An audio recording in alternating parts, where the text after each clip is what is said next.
Plötzlich blinkt die Vorglühlampe und du fragst dich, ist jetzt richtig was im Argen?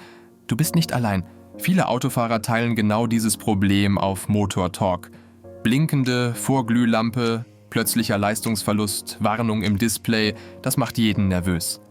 Aber die Nutzer von Motor Talk haben die Lösung gefunden. Fast immer ist's der Bremslichtschalter, kostet wenig, fix gewechselt.